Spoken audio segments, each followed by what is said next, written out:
11 लाख रुपए का बिजली बिल नहीं चुकाने पर पश्चिम क्षेत्र विद्युत वितरण कंपनी ने बार एसोसिएशन कैंपस की बिजली काट दी। 4 दिन से अभिभाषक बगैर बिजली के ही काम कर रहे हैं। अभिभाषक संघ के अध्यक्ष अशोक यादव ने कहा कि कंपनी ने खपत का आकलन किए बगैर ही बिल भेज दिया था। इसमें सुधार के लिए कई बार कहा गया, लेकिन सुधार नहीं किया गया। जिला अभिभाषक संघ कैंपस में अभिभाषकों के चैम्बर है और यहाँ रोजाना 1000 से ज्यादा अभिभाषक उपस्थित रहते हैं। लाइब्रेरी के साथ कंप्यूटर सिस्टम भी लगे हुए हैं और इनके लिए बिजली बेहद आवश्यक है। बिल का भुगतान नहीं होने पर विद्युत वितरण कंपनी ने यहाँ का कनेक्शन काट दिया था।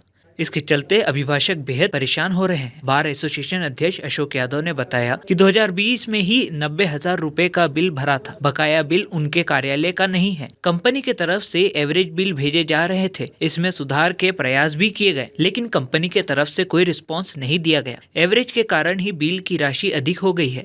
कंपनी अधिकारियों से बात करवाकर बिल जुड़वाने का प्रयास कर रहे हैं। बार एसोसिएशन के पूर्व अध्यक्ष राजेश जोशी ने कहा, कोरोना काल के कारण अब तक कोर्ट बंद थी, ऐसे में बिल नहीं भरा जा सका। पूर्व के अध्यक्षों की वजह से भी बिल राशि बढ़ गई है। मीटिंग बुलाई जा रही है, इसमें जल्दी निर्णय लिया जाएगा।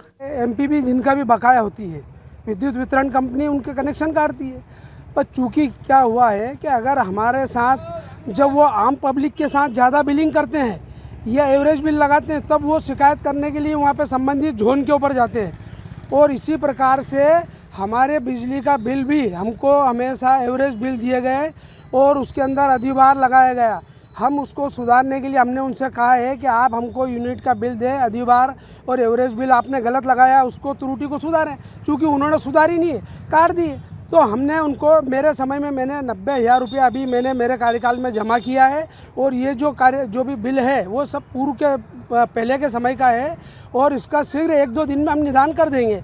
और मेरा ऐसा कहना है कि हमेशा जब विद्युत का जब बिलिंग बाकी रहते हो तो कोर्ट में आते हैं और वो हमसे समझौते में हमसे मदद मांगते हैं। तो हमारा विद्युत वितरण कंपनी से सिर्फ एक बात ये कहना है कि अगर बिल बकाया है, हम यहाँ पे सेवा देने के लिए आते हैं अभिभाषक, ना कि कोई हम व्यवसाय करते हैं। इसलिए मतलब कम से कम हमारा जो बिल है, ओरिजिनल जो यूनिट हमने जो खपत की है वो हमारा बिल है ना सेटलमेंट करें और हम तुरंत कल ही उसको पूरा बिल जमा करा देंगे। अभिभाषक संघ जब से नया भवन बना है, जब से अभिभाषक संघ की बिल्डिंग अलग बनी हुई है, न्यायालय की बिल्डिंग अलग बनी हुई है।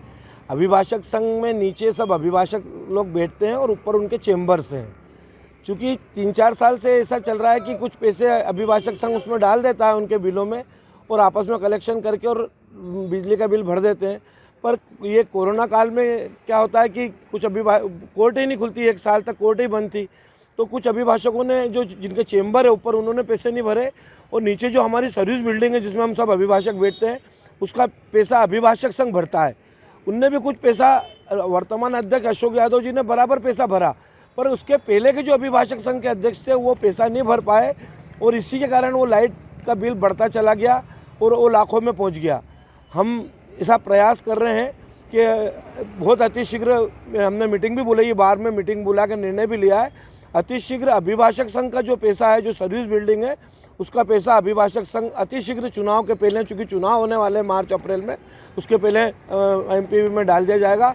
और चूँकि ऊपर जो जिनके चेंबर है अभिभाषकों के, उनकी भी मीटिंग बुलाई है और उनसे भी हम निवेदन कर रहे हैं कि उनके चेंबरों में, कुछ अभिभाषकों के चेंबरों में एसी लगे हुए हैं, कुछ बिल्डिंगों में लैपटॉप लगे हुए हैं या कंप्यूटर लगे हुए हैं, तो हम उनसे भी निवेदन कर रहे हैं। हमारे अध्यक्ष जी यादव जी ने भी उनसे निवेदन किया है कि वे आपस में कलेक्शन करके और अतिशीघ्र पैसा भर दें तो इस मामले का निराकरण किया जाए।